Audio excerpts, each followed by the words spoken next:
नमस्कार दोस्तों, मैं आपका मित्र मनोज पारस एडेनियम से हूं। आज हम एक ऐसे पौधे के बारे में बात करेंगे जिसका नाम है बॉटल ब्रश प्लांट। आज का वीडियो बॉटल ब्रश प्लांट पर आधारित है।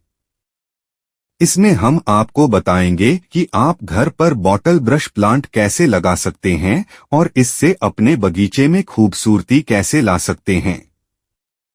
वीडियो शुरू करने से पहले आपसे अनुरोध है कि अगर आपको हमारा वीडियो पसंद आया हो तो आप हमारे चैनल को सब्सक्राइब कर लें और बेल आइकन को सभी पर सेट कर दें ताकि हमारे आने वाले अन्य वीडियो की नोटिफिकेशन सबसे पहले आप तक पहुंच सके और साथ ही वीडियो भी लाइक करें और कमेंट करके बताएं कि आपको हमारा वीडियो कैसा लगा। तो चलिए वीडियो शुरू करते हैं। बॉटल ब्रश प्लांट का पूरा परिचय और देखभाल।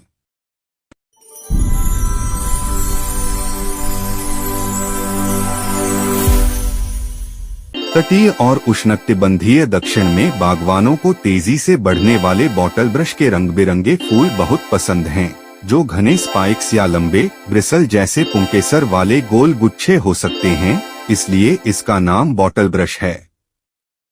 हमिंगबर्ड भी फूलों को पसंद करते हैं, जिसके बाद लकड़ी के कैप्सूल होते हैं जो सालों तक टिक सकते हैं और छाल में दबाए गए मोतियों की पंक्तियों की तरह दिखते हैं। कुछ बॉटल ब्रश स्वाभाविक रूप से घने और इतने सघन होते हैं कि वे अनौपचारिक हेज बना सकते हैं। अन्य विरल और खुले होते हैं, उन्हें छोटे पेड़ बनाने के लिए काटा जा सकता है। लचीली शाखाओं वाले लोगों को अनौपचारिक एस्पेलियर के रूप में उगाया जा सकता है। कई जल्दी से 10 या 15 फीट लंबे हो जाते हैं, जबकि अन्य किस्में केवल 3 फीट तक बढ़ती हैं। अब मेलेलुका प्रजाति के रूप में वर्गीकृत बॉटल ब्रश को अक्सर कैलिस्टेमॉन के रूप में भी लेबल किया जाता है। अपने मूल ऑस्ट्रेलिया में नम जमीन में पाया जाने वाला बॉटल ब्रश जलभराव वाली मिट्टी को सहन नहीं कर सकता। पौधा आमतौर पर नमक और थोड़ी क्षारीय मिट्टी को सहन कर लेता है, लेकिन कभी कभी क्लोरोसिस या हरी नसों वाली पीली पत्तियों से पीड़ित हो सकता है। बोतल ब्रश को ठंड के मौसम में बहुत नुकसान हो सकता है। आप इसे साल के किसी भी समय हल्की जलवायु में लगा सकते हैं, लेकिन उत्तरी जलवायु में आपको वसंत में आखिरी ठंड के बाद तक इंतजार करना चाहिए। पौधे की विशेषताएं। सामान्य नाम बोतल ब्रश, क्रिम्सन बोतल ब्रश, लेमन बोतल ब्रश, स्टिफ बोतल ब्रश, प्रिकली बोतल ब्रश। वानस्पतिक नाम मेलेलुका spp, पूर्व में कैलिस्टेमोन। परिवार मायर्टेसी। पौधे का प्रकार पेड़, झाड़ी, परिपक्व आकार 3 से 15 फीट लंबा, 3 से 15 फीट चौड़ा, पूर्ण सूर्य प्रकाश। मिट्टी का प्रकार अच्छी तरह से सूखा, नम। मिट्टी का pH थोड़ा अम्लीय से थोड़ा क्षारीय, 6.0-8.0। फूल का रंग लाल, गुलाबी, पीला, सफेद। हार्डीनेस जोन 8B, 11B, उसदा। मूल क्षेत्र Australia. Bottle brush. Southern living Valerie de Leon. Bottle brush की देखभाल।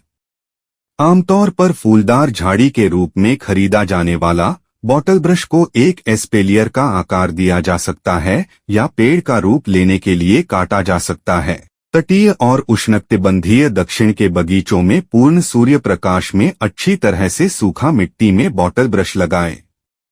रोपण के लिए रूट बॉल से 2 या 3 गुना चौड़ा छेद खोदें। सबसे पहले यदि आवश्यक हो तो जल निकासी में सुधार करने के लिए खोदी गई मिट्टी में संशोधन करें। यदि आपकी मिट्टी रेतीली है और पोषक तत्वों की कमी है तो खाद जैसे कुछ कार्बनिक पदार्थ डालें। पौधे के चारों ओर मिट्टी बदलें और गहराई से पानी दें। नए पौधे के चारों ओर गीली घास बिछाएं। एक बार स्थापित होने के बाद बॉटल ब्रश में बहुत अधिक सूखा सहनशीलता होती है और जब तक इसे भरपूर धूप और अच्छी जल निकासी वाली मिट्टी मिलती है तब तक इसे ज्यादा देखभाल की जरूरत नहीं होती है। प्रकाश। बॉटल ब्रश को खिलने के लिए पूरी धूप या प्रतिदिन कम से कम 6 घंटे की धूप की आवश्यकता होती है। अगर इसे छाया में लगाया गया है या सूरज की रोशनी को रोकने वाले लंबे पौधों से घिरा हुआ है तो बॉटल ब्रश को हटाने या अन्य लंबे पौधों को काटने पर विचार करें। बॉटल ब्रश बगीचे में एक रंगीन शो करता है और इसे सूरज की रोशनी से दूर रखने से इसकी सुंदरता कम हो जाएगी। मिट्टी बॉटल ब्रश मिट्टी के प्रकार के बारे में बहुत ज्यादा नहीं सोचता, लेकिन उसे अच्छी तरह से पानी निकालने की जरूरत होती है। अगर यह पानी से भर जाता है तो बीमारी फैल सकती है। इसके विपरीत अगर पानी भारी मिट्टी में नहीं जा सकता तो जड़ों को वह गहरा पानी नहीं मिल पाएगा जिसकी उन्हें जरूरत है। मिट्टी की जल निकासी को बेहतर बनाने के लिए खाद और या कटी हुई पत्तियां डालें। एक ऊंचे टीले में पौधे लगाने से जल निकासी को बेहतर बनाने में भी मदद मिल सकती है। बॉटल ब्रश बहुत क्षारीय और बहुत खराब रेतीली मिट्टी में नुकसान उठा सकता है। अगर यह आपके बगीचे की मिट्टी का वर्णन करता है तो नमी बनाए रखने में मदद करने के लिए थोड़ा कार्बनिक पदार्थ और पीएच को कम करने के लिए एल्यूमिनियम सल्फेट या पीट डालें। पानी एक बार स्थापित होने के बाद बॉटल ब्रश को कम से कम देखभाल की जरूरत होती है। अगर जलवायु शुष्क है या बारिश का स्तर कम है तो पहले साल अच्छी तरह से सिंचाई करें ताकि जड़ प्रणाली के स्थापित होने पर नमी मिल सके। गहराई से पानी दें और पानी देने के बीच मिट्टी को थोड़ा सूखने दें। सूखे की अवधि के दौरान स्थापित पौधों को पानी दें, खासकर अगर आपको पत्तियां मुरझाती हुई दिखाई दें। सर्दियों में पूरक पानी की जरूरत कम होती है जब पौधा सक्रिय रूप से नहीं बढ़ रहा होता है।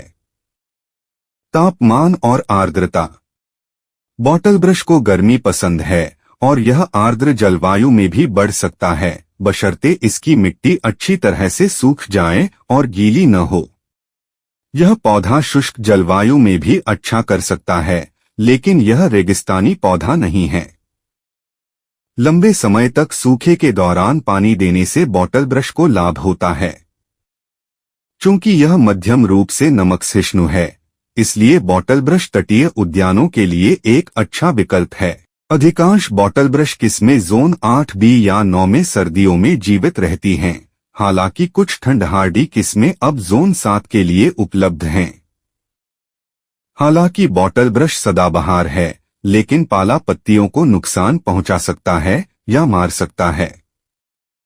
उर्वरक बॉटल ब्रश को खाद देने से इसके स्वास्थ्य को बनाए रखने, विकास को प्रोत्साहित करने और पत्तियों को एक अच्छा गहरा हरा रखने में मदद मिल सकती है। शुरुआती वसंत में धीमी गति से निकलने वाले पेड़ के उर्वरक को लागू करें और दूसरी बार देर से वसंत या गर्मियों की शुरुआत में लागू करने की मात्रा पर पैकेज निर्देशों का पालन करें। अपने पहले पतझड़ के ठंड की तारीख से 2 महीने के भीतर खाद न डालें, क्योंकि नई वृद्धि होगी। पौधे को ठंड से नुकसान हो सकता है। जब लोहे की कमी के कारण नई पत्तियां पीली हो जाती हैं, तो बॉटल ब्रश में क्लोरोसिस विकसित हो सकता है। यह बहुत अधिक क्षारीय मिट्टी में सबसे आम है। यदि आप ऐसा अनुभव करते हैं तो पौधे को हरा भरा बनाने के लिए सल्फर और या आयरन युक्त उर्वरक का उपयोग करें। एसिड प्रेमी पेड़ों और झाड़ियों के लिए कई उर्वरकों में सल्फर होता है। आप स्थानीय विस्तार कार्यालय से अपनी मिट्टी का परीक्षण भी करवा सकते हैं और मिट्टी के पीएच को समायोजित करने या अधिक पोषक तत्व प्रदान करने के लिए किसी भी सिफारिश का पालन कर सकते हैं। बॉटल ब्रश के प्रकार बॉटल ब्रश पौधों को मेलेलुका या कैलिस्टेमॉन की पुरानी प्रजातियों के नाम से लेबल किया जा सकता है। कई प्रजातियां हैं, लेकिन सभी आम तौर पर यूएस में उपलब्ध नहीं हैं। कुछ विशेष नर्सरियों में अधिक प्रकार उपलब्ध हो सकते हैं। यहाँ कुछ सामान्य बॉटल ब्रश किस्में दी गई हैं। एम सिट्रिना स्कारलेट कॉम्पैक्टा 12 फीट लंबा और 10 फीट चौड़ा होता है और इसमें लंबे लाल रंग के ब्रश होते हैं। इसे जोन 10 या 11 में लगाया जाना चाहिए। लिटिल जॉन एम सिट्रिना क्रिम्सन या लेमन बॉटल ब्रश, जिसकी पत्तियों को कुचलने पर खट्टे गंध निकलती है, की एक बौनी किस्म है जिसमें नीले पत्ते और छोटे फूल होते हैं। लिटिल जॉन 3 फीट लंबा और चौड़ा होता है और जोन 8A तक ठंड को सहन कर सकता है। एम विमेनलिस नियॉन पिंक का एक सीधा रूप है। इसमें गर्म गुलाबी फूल और गहरे पत्ते होते हैं। यह 8 से 12 फीट लंबा और थोड़ा कम चौड़ा होता है। इसी प्रजाति के स्लिम में अनेक तने होते हैं, जो लगभग रोता हुआ रूप होता है, जो 10 फीट लंबा और 4 फीट चौड़ा होता है। दोनों ही जोन 8 के लिए ठंडे प्रतिरोधी हैं। लाइट शो एक साउदर्न लिविंग किस्म है, जिसमें नुकीली, सीधी वृद्धि होती है, जो शुरू में हल्के हरे रंग से होती है और फिर गहरा हो जाती है। इसमें छोटे लाल ब्रश होते हैं और यह 5 फीट लंबा और 4 फीट चौड़ा होता है। यह पौधा जोन 8B के लिए ठंडे प्रतिरोधी है। सेंस हार्डी और वुडलैंडर्स हार्डी एक धनुषाकार आकार और साइट्रस सुगंधित पत्तियों वाली समान किस्में हैं। पत्तियां तांबे के रंग की शुरू में होती हैं और फिर हरी हो जाती हैं। दोनों में लाल बॉटल ब्रश होता है और यह लगभग 5 फीट लंबा और चौड़ा होता है और दोनों ही जोन 7B के लिए ठंडे प्रतिरोधी हैं। Bottle brush southern living Valerie de Leon. छंटाई बहुत कम नियमित छंटाई की आवश्यकता होती है। यदि आप ऐसा करते हैं तो बॉटल ब्रश नई वृद्धि उत्पन्न नहीं कर सकता है। बॉटल ब्रश पूरे वर्ष में रुक रुक कर खिलता है, इसलिए देर से वसंत या गर्मियों में फूल आने के बाद छंटाई पर विचार करें। समय समय पर तने से चूसक हटाएं। पौधे के आकार को नियंत्रित करने के लिए अधिक व्यापक छंटाई देर से सर्दियों में की जाती है, इससे पहले कि झाड़ी सक्रिय रूप से बढ़ती है। बॉटल ब्रश का प्रचार। बॉटल ब्रश के पेड़ों को गर्मियों में शाखाओं की अर्धपरिपक्व युक्तियों से कटिंग के साथ प्रचारित किया जा सकता है। ध्यान दें कि पेटेंट किस्मों के प्रचार की अनुमति नहीं है। यह विधि आपको मातृ पौधे के समान एक पौधा देगी और बीज से उगने की तुलना में तेजी से परिपक्वता और खिलने का परिणाम देगी। साफ प्रूनर का उपयोग करते हुए अर्धपरिपक्व बॉटल ब्रश लकड़ी से 6 इंच की कटिंग लें। नए बहुत हरे तने से बचें। किसी भी फूल की कलियों को हटा दें और निचली पत्तियों को चुटकी से काट लें, जिससे टिप पर पत्तियों की एक जोड़ी रह जाए। कटे हुए सिरों को हार्मोन पाउडर में डुबोएं और पीट मॉस और परलाइट के हल्के मिश्रण से भरे 6 इंच के गमलों में चिपका दें। अच्छी तरह से पानी दें और फिर एक स्पष्ट प्लास्टिक बैग से ढक दें, यह सुनिश्चित करते हुए कि प्लास्टिक पत्तियों को न छुए। बहुत उज्ज्वल अप्रत्यक्ष प्रकाश के साथ एक गर्म स्थान पर रखें और वेंटिलेशन के लिए समय समय पर प्लास्टिक को हटा दें। 4 सप्ताह के बाद कटिंग को एक हल्का झटका दें ताकि यह पता चल सके कि यह अच्छी तरह से जड़ें जमा चुका है या नहीं। जड़ वाली कटिंग को पॉटिंग मिक्स में फिर से लगाया जाना चाहिए और अधिक धूप में रखा जाना चाहिए। ठंड का खतरा टलने तक खिड़की जैसी गर्म धूप वाली जगह पर रखें। फिर रोपाई से पहले पौधों को धीरे धीरे बाहर निकालें। Bottle brush southern living Valerie de Leon. बीज से बॉटल ब्रश कैसे उगाएं? बॉटल ब्रश को आपके पेड़ों से काटे गए बीजों से उगाया जा सकता है। परिणामी पौधे अक्सर संकर होते हैं, जो मातृ पौधे के समान गुण प्रदर्शित नहीं करते हैं और खिलने में लगभग 3 साल लगते हैं। बीजों को परिपक्व होने में लंबा समय लगता है, इसलिए पौधे की बढ़ती युक्तियों से नए बीज की फली का उपयोग न करें।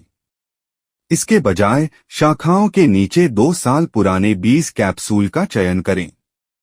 वसंत में जब मौसम गर्म होने लगे तो इन चरणों का पालन करते हुए छोटे बीज बोए बीज की फली को घर के अंदर ले जाएं, उन्हें एक कागज के थैले में रखें और गर्म स्थान पर रखें। अगले कुछ दिनों में बीज की फली खुल जानी चाहिए। पीट आधारित बीज शुरुआती मिश्रण के साथ एक ट्रे या छोटे कंटेनर भरें और नम करें। बीज शुरू करने के मिश्रण पर छोटे बीज छिड़के और उन्हें स्प्रे बोतल से गीला करें। कंटेनरों को स्पष्ट प्लास्टिक से ढक दें और ग्रीन हाउस या घर के अंदर खिड़की के पास एक गर्म, उज्ज्वल स्थान पर रखें। नमी बनाए रखने के लिए कंटेनरों को स्प्रे बोतल से स्प्रे करें। कुछ हफ्तों में अंकुर फूटने के बाद साफ प्लास्टिक हटा दें, लेकिन स्प्रे करके नमी बनाए रखें। एक बार जब अंकुर कुछ इंच की ऊंचाई तक पहुंच जाए तो उन्हें बड़े कंटेनरों में फिर से लगाया जा सकता है। वास्तव में आप अगले साल के बढ़ते मौसम तक अपने आंगन में कंटेनरों में पौधे उगाना जारी रख सकते हैं। एक बार जब ठंड का सारा खतरा टल जाए तो पौधों को एक हफ्ते के दौरान धीरे धीरे बाहर निकालकर उन्हें सख्त बना दें। एक बार जब अंकुर उपयुक्त आकार में पहुंच जाए तो उन्हें बगीचे में रोप दें। गमलों में बॉटल ब्रश लगाना और फिर से लगाना। कई माली गमलों में बॉटल ब्रश उगाना पसंद करते हैं क्योंकि इससे आप उन्हें ठंड के दौरान घर के अंदर ला सकते हैं। छोटी किस्में कंटेनरों में सबसे अच्छी होती हैं। जल निकासी छेद वाले कंटेनर का चयन करें जो सारा पानी अंदर जाने दे। जड़ों को बढ़ने के लिए पर्याप्त जगह होनी चाहिए, कम से कम 8 इंच चौड़ी या मूल कंटेनर के आकार से दोगुनी। 4 भाग अच्छी तरह से जल निकासी वाले पॉटिंग मिक्स और 1 भाग परलाइट, ग्रिट या प्यूमिस का मिश्रण इस्तेमाल करें। झाड़ी लगाते समय इसे इस तरह रखें कि रूट बॉल का शीर्ष पॉटिंग मिक्सचर के साथ समतल हो। मिट्टी को लकड़ी के चिप्स की एक पतली परत से ढक दें। गमलों में बॉटल ब्रश पौधों को अधिक बार पानी देने की आवश्यकता होती है और बढ़ते मौसम के दौरान उर्वरक से लाभ होगा। पौधों को 2 से 3 साल बाद फिर से लगाएं या जब जड़ें गमले में भर जाएं और पौधा जल्दी सूखने लगे। ओवरविंटरिंग। हालांकि बॉटल ब्रश ठंड से बच सकता है, लेकिन खराब मौसम पत्तियों को नुकसान पहुंचाता है। इस पौधे को सर्दियों में गीली मिट्टी में भी जीवित रहने में कठिनाई होती है, इसलिए अच्छी जल निकासी वाली मिट्टी में रोपण करना महत्वपूर्ण है। जड़ों को तापमान के चरम से बचाने के लिए पौधे के आधार को मल्च करें। ठंड के मौसम में पौधे को फ्रॉस्ट क्लॉथ से ढकने से पत्तियों की सुरक्षा हो सकती है। टूटने से बचाने के लिए शाखाओं से अत्यधिक बर्फ या बर्फ को हिलाएं। और अंत में, यदि आपका बॉटल ब्रश गंभीर सर्दियों के दौरान मर जाता है तो छंटाई से पहले बढ़ते मौसम तक प्रतीक्षा करें क्योंकि नई वृद्धि उभर सकती है। सामान्य कीट और पौधे के रोग। बॉटल ब्रश कई कीटों के लिए अतिसंवेदनशील नहीं है, लेकिन स्केल से संक्रमित हो सकता है। कीट बहुत कम चलते हैं और भूरे रंग के कवच या खोल जैसे दिखते हैं। मामूली संक्रमण के साथ आप बस उन पत्तियों को हटा सकते हैं जिनमें स्केल है और इसे नष्ट कर सकते हैं ताकि कीट फैलना जारी न रखें। बागवानी तेल अधिक गंभीर संक्रमण में मदद कर सकता है। यदि मिट्टी अत्यधिक नम है तो जड़ और मुकुट पर हमला करने वाले कवक एक समस्या हो सकते हैं, साथ ही टहनी के गॉल भी। यदि नई शाखा की वृद्धि रुकी हुई दिखती है तो वृद्धि को हटा दें और मिट्टी को सूखने दें। रोग को रोकने के लिए सुनिश्चित करें कि बोतल ब्रश में हवा का संचार अच्छा हो और पौधे को सूखा रखें। बॉटल ब्रश को खिलने के लिए कैसे तैयार करें? बॉटल ब्रश दिन में कम से कम 6 घंटे की सीधी धूप में खिलता है। बीज या कटिंग से उगाए गए युवा पौधों को खिलने में कुछ साल लगेंगे। यदि इनमें से कोई भी कारक नहीं है तो विचार करें कि क्या आपको वसंत में पेड़ की छंटाई करनी चाहिए थी जब उसमें कलियां लग रही थीं। छंटाई के लिए फूल आने तक इंतजार करना सबसे अच्छा है। अंत में, गंभीर सूखा फूलों के खिलने को प्रभावित कर सकता है। लंबे समय तक सूखे के दौरान अपने बॉटल ब्रश को पानी देना सुनिश्चित करें। बॉटल ब्रश के साथ आम समस्याएं। बॉटल ब्रश को कम रखरखाव वाला पौधा माना जाता है, लेकिन इसमें कुछ समस्याएं हो सकती हैं, खासकर गीली जलवायु या खराब रेतीली मिट्टी में। यहाँ कुछ ऐसी बातें बताई गई हैं जिनका ध्यान रखना चाहिए। मृत शाखाएं। ठंड से पत्तियां क्षतिग्रस्त हो सकती हैं और कठोर सर्दियों में पूरी शाखाएं मर सकती हैं। आर्द्र जलवायु में अत्यधिक बारिश या अत्यधिक गीली मिट्टी सड़न पैदा कर सकती है, जिससे अंततः पौधे के कुछ हिस्से मर सकते हैं। मृत शाखाओं को काट दें और पौधे को खाली जगहों को नई पत्तियों से भरने का समय दें। यदि नमी की समस्या है तो कम पानी दें या जल निकासी में सुधार करें। शुष्क मौसम में कम पानी देने से भी पत्तियां सूखी और कुरकुरी हो सकती हैं, खास तौर पर छोटे पौधे पर। पीली पत्तियां ज्यादा पानी देने या पोषक तत्वों की कमी का संकेत हो सकती हैं। यह देखने के लिए मिट्टी की जांच करवाएं कि पौधे को पर्याप्त आयरन और मैग्नीशियम मिल रहा है या नहीं। क्षारीय मिट्टी भी क्लोरोसिस का कारण बन सकती है, क्योंकि इससे पौधे को पोषक तत्व नहीं मिल पाते। एसिड पसंद करने वाले पेड़ों और झाड़ियों के लिए उर्वरक मदद कर सकता है। आप पत्तियों को हरा करने के लिए पौधे पर केलेटेड आयरन का छिड़काव भी कर सकते हैं। तो अब आप समझ गए होंगे कि घर पर बॉटल ब्रश का पौधा कैसे उगाएं। अगर आपको यह वीडियो पसंद आया तो इसे शेयर करें। ऐसे ही अन्य पौधों की जानकारी के लिए जुड़े रहें। बस इन कुछ छोटी छोटी बातों का ध्यान रखें। आपका पौधा हमेशा आपके घर की खूबसूरती बढ़ाएगा और आपको फायदेमंद और शुद्ध हवा भी देगा। आज का वीडियो यहीं खत्म होता है। आइए मिलते हैं दूसरे वीडियो में दूसरे पौधे की देखभाल के बारे में बात करने के लिए। तब तक के लिए अलविदा दोस्तों। Happy gardening.